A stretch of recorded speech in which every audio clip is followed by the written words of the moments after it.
Hello students, welcome to EPG Pathshala. I am Dr. Nimisha Jadon, Assistant Professor in School of Studies Environmental Chemistry, Jivaji University, Gwalior. Today we shall learn about the chemical examination of water, which comes under the paper of environmental analysis. The learning objective of this module includes determining the chemical composition of water like pH, alkalinity and acidity. These parameters are very important to determine for the determination of wastewater quality, and they are also useful for the treatment process also. The chemical examination of wastewater is very important after the physical examination because it gives an idea of individual components or the constituents present in the water. According to the quality and quantity of the constituent present in the wastewater, we can identify the what kind of treatment technology required to treat such kind of wastewater. So the purpose of this chemical analysis is to identify the or quantify the amount of constituent mineral acids or the heavy metals which are present in the water, so that we can design our treatment plant according to the constituent present in the water. So here, first of all, we have discussed about the pH determination of wastewater sample. pH is a very important parameter and foremost determined when we start any kind of chemical examination of water. pH is termed as a negative logarithm of hydrogen ion concentration. As the water is made up of hydrogen and hydroxyl ion, so there if any other constituents or ions present in the water, they will change change the concentration of hydrogen and hydroxyl ion. So the pH by the pH we can find out the what kind of constituents present in the water. The pH scale range from 0 to 14. In that scale, 0 to 7 is comes under the acidic range. 7 is considered as a neutral pH, and beyond the 7 up to the 14, this scale is considered as a basic range.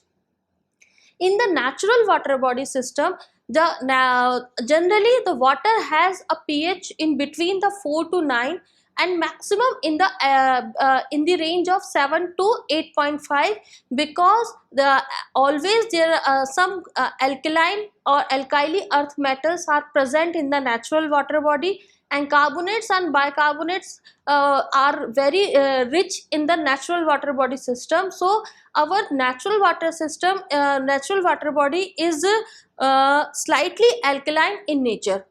pH value is governed largely by the carbon dioxide, carbonates or bicarbonate equilibrium. It may be affected by humic substances and also by changes in the carbonate equilibriums due to the bioactivity of plants, and in some cases by hydrolyzable salts. In dilute solution, the hydrogen ion activity is approximately equal to the concentration of hydrogen ion.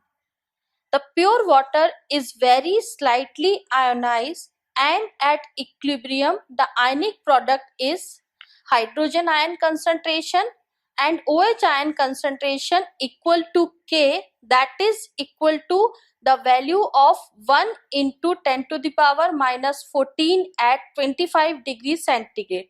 So the each ion contain a individual concentration that is equal to 1.005 into 10 to the power minus 7.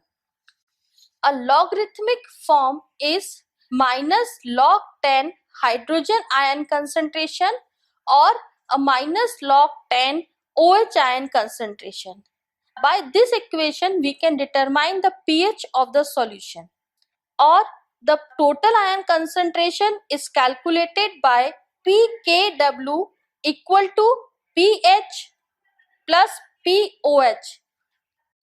The determination of pH is done by using electrometric method. The pH determination is usually done by electrometric method, and we use the potential application and determining the current that is produced by the ions present in the solution. This is the most accurate one and free from any types of interferences.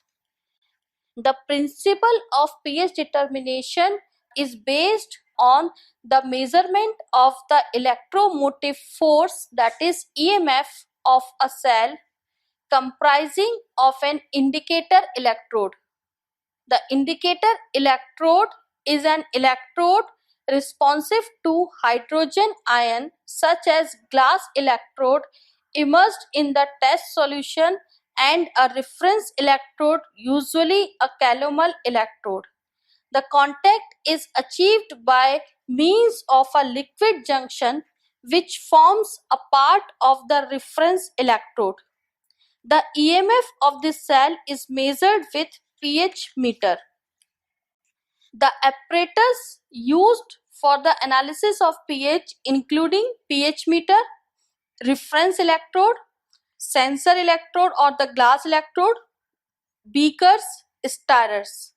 Several types of electrodes have been suggested for electrometric determination of pH value. Although the hydrogen gas electrode is recognized as primary standard, the glass electrode in combination with calomel electrode is generally used with reference potential provided by the saturated calomel electrode. The glass electrode system is based on the fact that the change of one pH unit produces an electrical change of 59.1 millivolt at 25 degrees centigrade. Here you have seen this is a glass electrode. It is working as a indicator electrode for pH measurement, and this electrode here, this is bulb type of structure. It is used to maintain the concentration gradient between the solution, so that the sample or solution we have taken in the beaker, and here inside we have this electrode is filled with 3 molar KCl. So here ample of ions present in the inside the electrode, and when it comes in contact, direct contact with the ions present in the water sample, so there at that surface the concentration gradient maintained, and it determine the hydrogen ion concentration present in the water. Here inside there is a calomel electrode which is working as a reference electrode, and when we immerse this electrode into the water sample, a concentration gradient maintained which develop the electromotive force at the surface. So and this EMF is measured as a pH of the solution. The reagent required for the pH determination including the buffer solution of pH 4, the buffer solution of pH 7 and the buffer solution of pH 9.2, which is that are commercially available in the market. The calibration is done by calibrate the electrode system against the standard buffer solution of known pH. Buffer having pH 4, 7 and 9.2 are available. For buffered sample or those with high ionic strength, condition the electrodes after cleaning by dipping them into the same sample and read pH. Now we discuss here the procedure of pH determination. The dry electrodes by gently blotting with a soft tissue paper, standardized instrument with electrodes immersed in a buffer solution within 2 pH units of sample pH. Then remove electrodes from buffer, rinse thoroughly with distilled water and blot dry. Then immerse in a second buffer solution below pH 10, approximately 3 pH unit different from the first. The reading should be within 0.1 unit for the pH of second buffer. For the samples analysis, establish equilibrium between electrodes and sample by stirring sample to ensure homogeneity and the measurement of pH will be done. For the calculation purpose, the pH value is obtained directly from the instrument, so there is no any mathematical equation required for the pH determination. Now we discuss here about the interferences. At pH value above 10, high sodium concentration interferes with the measurement, and the correction for the sodium error may be made by consulting the charts supplied by the manufacturer of the electrodes being used. The sodium errors at pH value levels greater than 10 can be reduced or eliminated by using a low sodium error electrode. Oil and grease may interfere by coating the pH electrode and causing a sluggish response. These coatings can usually be removed by gentle wiping or detergent washing, followed by distilled water rinsing. An additional treatment with hydrochloric acid 1% may be necessary to remove any remaining film. The temperature affects the pH value in two ways. The first is covered by the change in electrode output at various temperatures, and this interference can be controlled with instruments having temperature compensation or by calibrating the electrode instrument system at the temperature of the samples. The environmental significance of pH determination is important because the pH value are widely employed parameters to measure the particular water to be corrosive or not. Then the water are alkaline due to the presence of carbonates and bicarbonates. So the high pH value is also an indicator the sample water is hard in nature.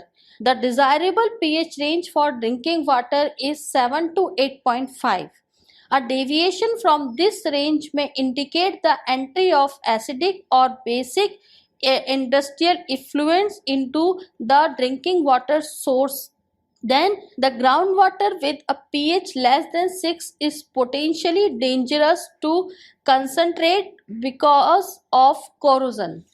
Now let us discuss about the alkalinity determination of water sample.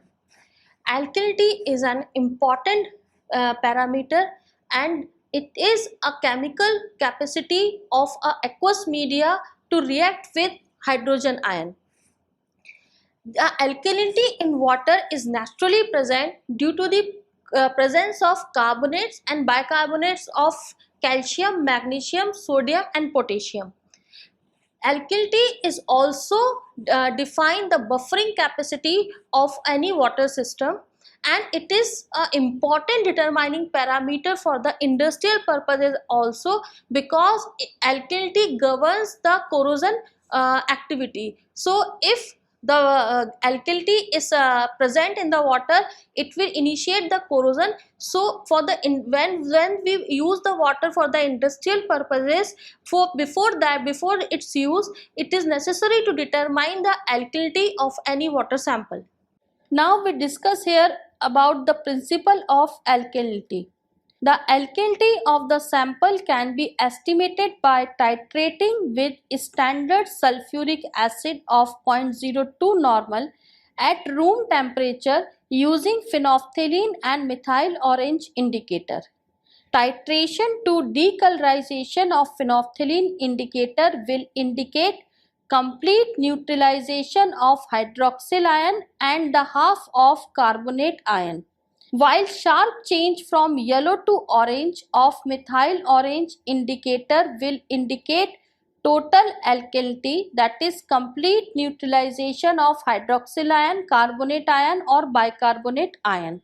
The equation in its simplest form is as follows. The carbonate ion react with hydrogen ion and form the bicarbonate ion at pH 8.3. From pH 8.3 to 3.7, the following reaction may be occur. Below the pH 8.3, the bicarbonate again reacts with the hydrogen ion and from the hydrogen carbonate, that is H2CO3. The apparatus required for the analysis of alkalinity including beaker, volumetric pipettes or volumetric flask, and the reagent required is a standard sulfuric acid of 0.0 normality and phenolphthalein indicator and the methyl orange indicator. Now let us discuss about the procedure of alkalinity determination. For that, first of all, we have taken 50 ml sample in a 250 ml conical flask, and this burette is filled with 0.02 normal H2SO4. Then we check the lower meniscus of this burette that it is properly graduated, and then add 2 drops of phenolphthalein indicator in the sample.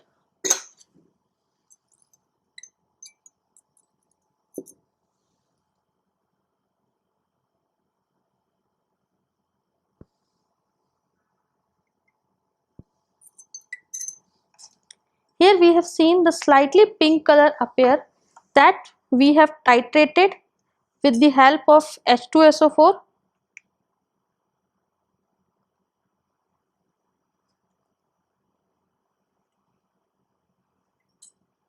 That this pink color is disappear after addition of the few drops of H2SO4.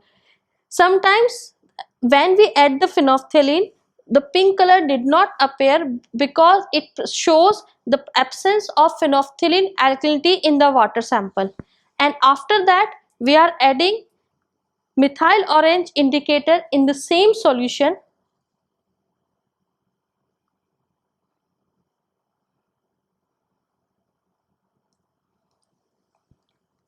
And the color changes to colorless to slightly yellow. Then we start again titrating it with the help of 0.02 normal H2SO4,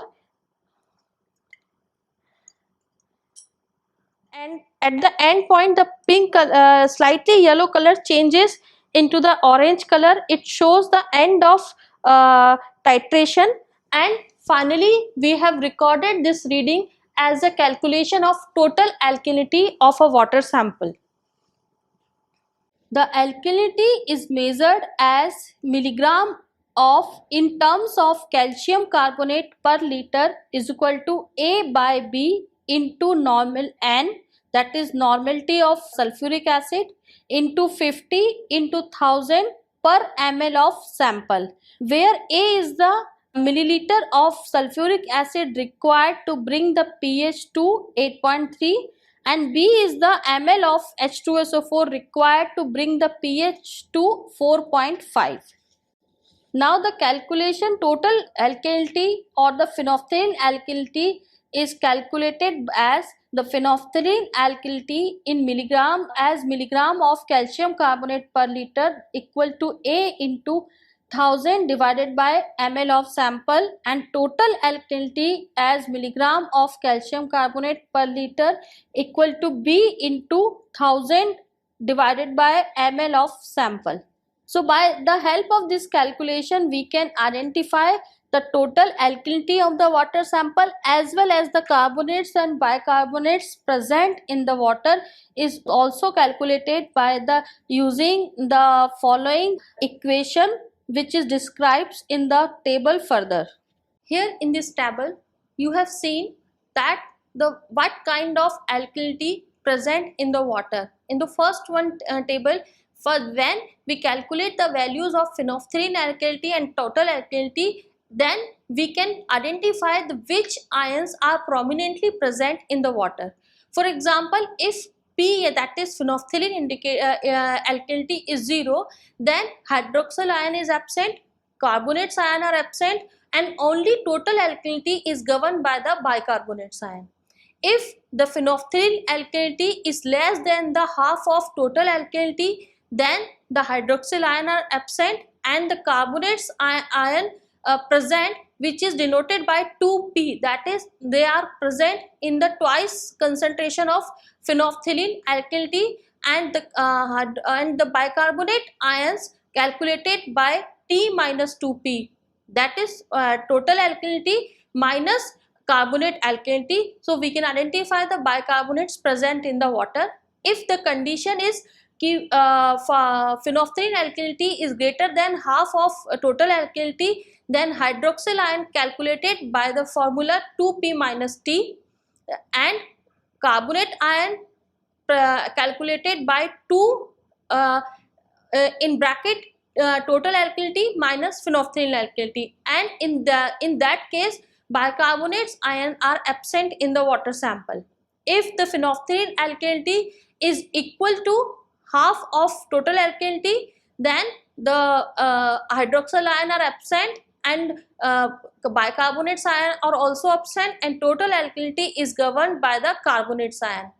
And if phenolphthalein alkalinity is equal to total alkalinity, then the whole alkalinity is present due to the hydroxyl ions present in the water, and carbonates and bicarbonate alkalinity ions are totally absent in that case. Now we discuss here about the environmental significance of determining alkalinity. The alkalinity provides an idea of the nature of salts present in a given water sample. Alkalinity of a water has little sanitary significance, and it is significant in many uses and the treatment of natural and wastewater. The important parameter involved in corrosion control. If the water is alkaline, it can't be used for the industrial purposes, and this determination of alkalinity play an important role in determining amenability of wastewater to biological treatment. Now we discuss a third parameter, chemical parameter of wastewater analysis, that is the acidity. Acidity is not a significant pollution check parameter, because it depends, acidity always be present in the water due to the conditions or constituents present in the water. Acidity is defined as the capacity of a water to neutralize the hydroxyl ion, and it is expressed in terms of calcium carbonate. Generally, in the water body, the acidity is present due to the presence of carbonic acid, because in the atmosphere carbon dioxide are always present in a gaseous form, and when it comes in contact with the water body, it will convert into a carbonic acid. So generally in water we are saying if water is slightly acidic due to the presence of carbonic acid, but in case of mineral acidity, it is specifically present when it is any discharge, acidic discharge discharge is happened, or discharge in any natural water body.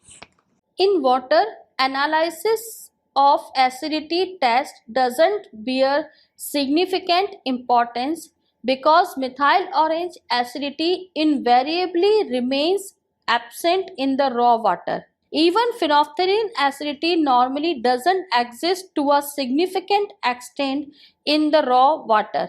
Therefore, this test is mainly used under the wastewater analysis processes.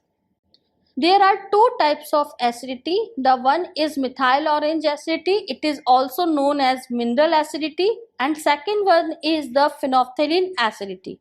It is also known as total acidity present in the water. The reagent required for the determination of acidity including phenolphthalein indicator and sodium hydroxide of 0.02 normality. Now here I am performing the determination of acidity in a given water sample. So that in this procedure we are taking the 50 ml sample in a 250 ml graduated conical flask, and after that this burette is filled with 0.02 normal NaOH solution, which is used as a titrant, and after the filling of burette, we are adding few drops of methyl orange indicator to determine the methyl orange acidity in a water. If mineral acidity is present in the water, so after adding of methyl orange, it will convert into a pink color. Then we start titrating or neutralize it with the help of NaOH solution.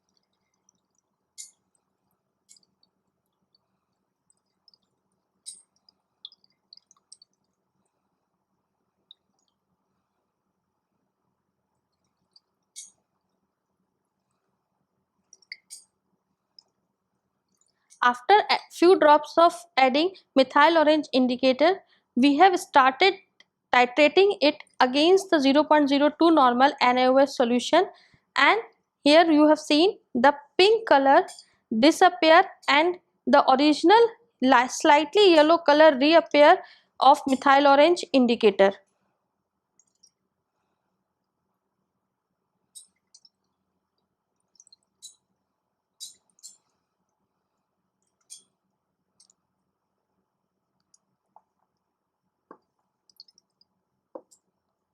This reading is noted as a methyl orange acidity, and after that in the same solution we are adding few drops of phenolphthalein indicator and then started again titrating it with the help of NaOH.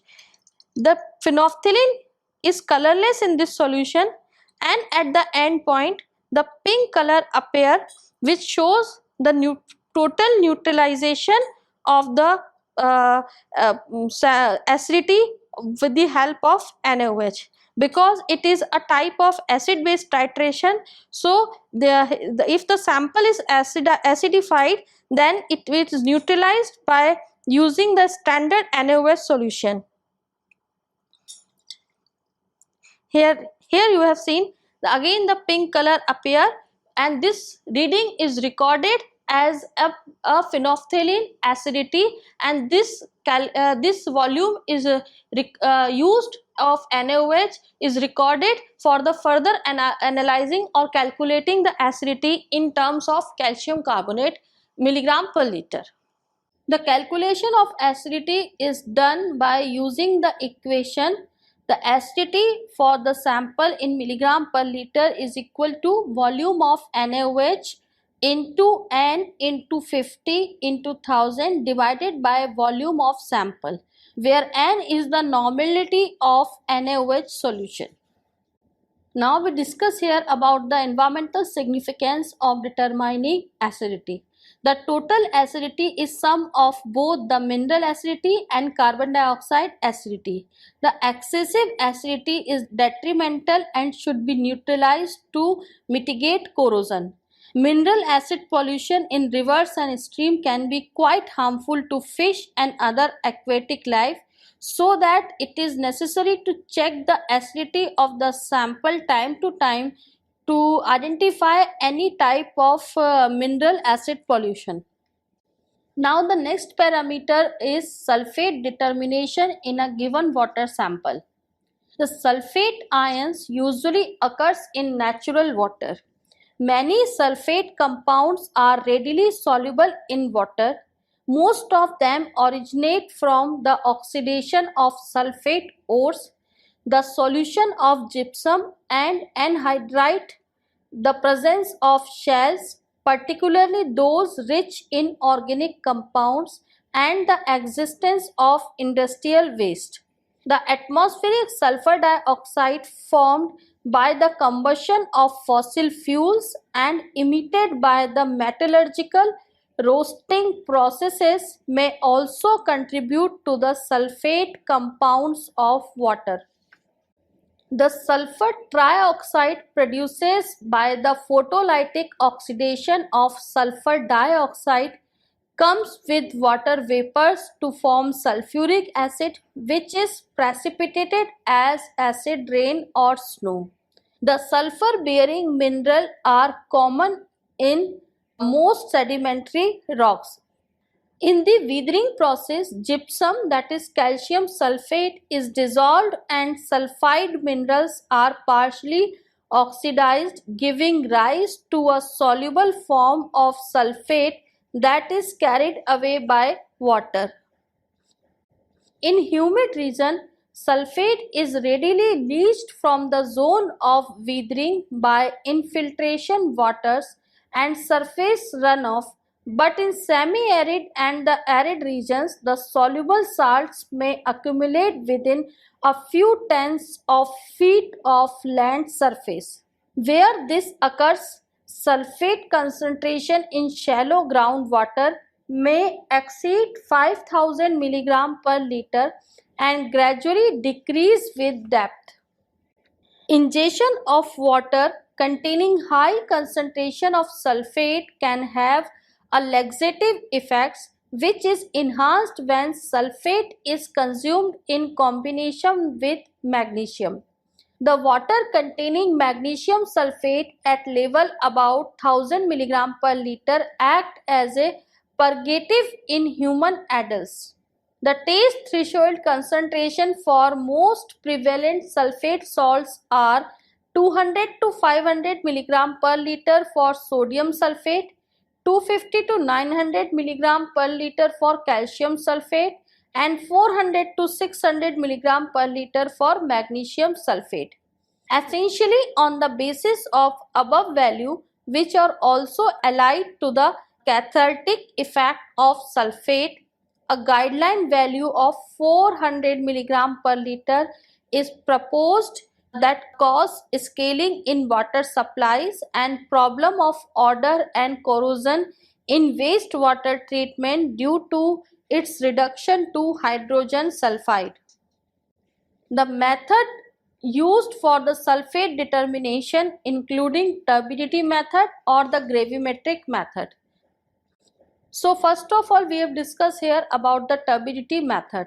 The turbidity method is applicable to surface and groundwater in the range of 1 to 40 mg per liter of sulfate ion.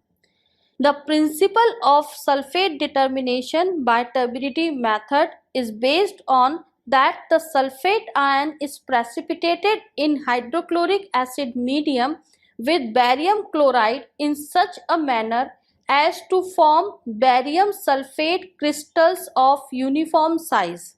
The absorbance of barium sulfate suspension is measured by a nephelometer or transmission photometer, that is turbidity meter, and the sulfate ion concentration is determined by comparison of the reading with a standard curve.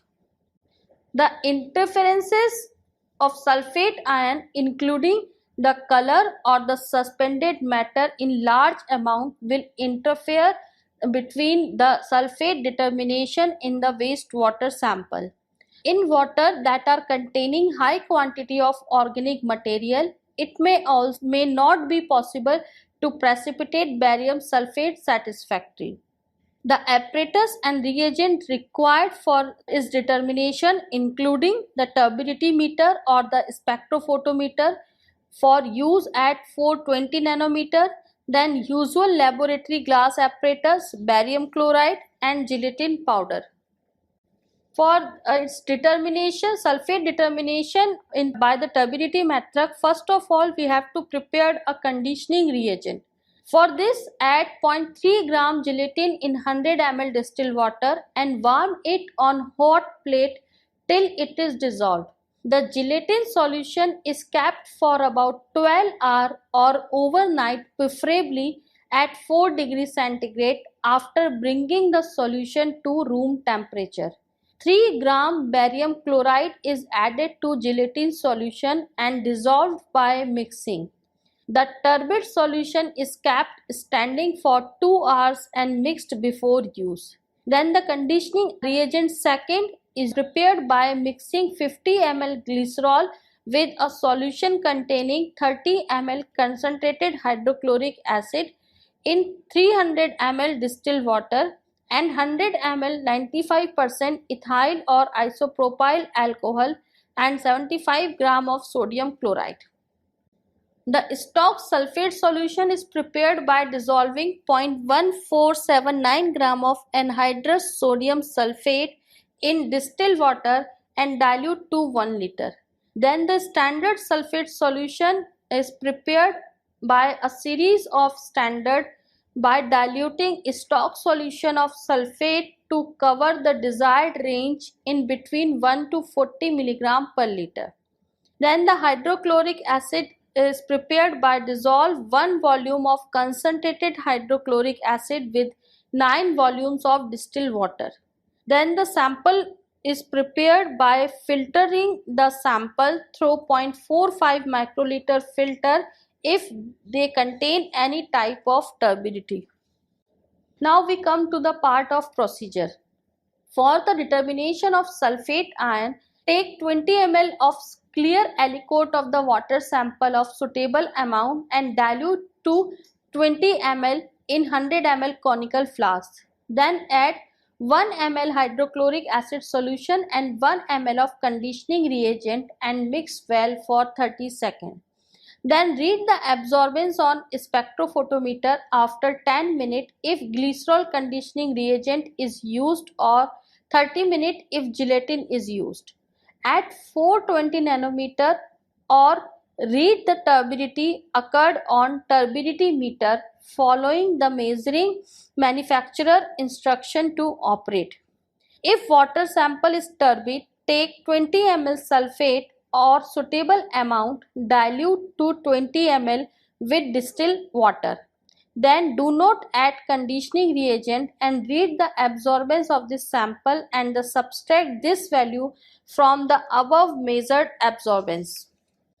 The calibration curve prepared a series of standards taking at least 4 standards and run a blank and follows the step 6 that is discussed for the sample analysis and prepare a calibration curve of standards in milligram per liter versus absorbance.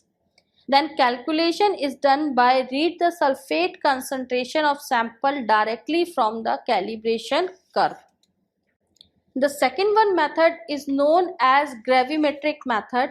In this method is applicable for all the waters having sulfate concentration above 10 milligram per liter.